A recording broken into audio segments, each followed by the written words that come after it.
Y en estos momentos, de vuelta, vamos a hacer unas tomitas también. El grupo Runacay, siempre con ustedes y para ustedes, manteniendo nuestra cultura con nuestras músicas.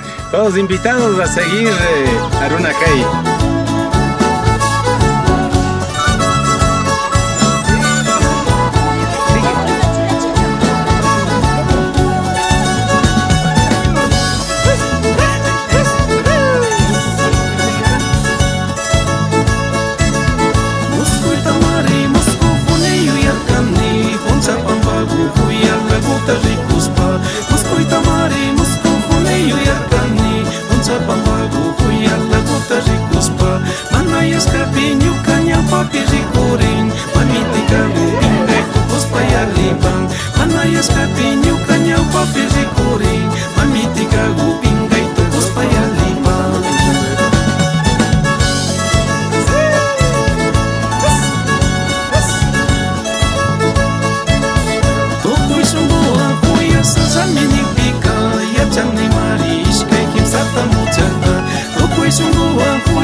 Amigos, ¿qué tal? ¿Cómo están? Estamos en un rodaje con el grupo Runacay.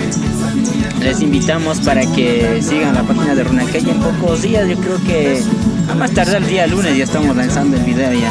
Saludos cordiales a todos, así es que espérense, se viene lo mejor. Amigos, saludos a todos.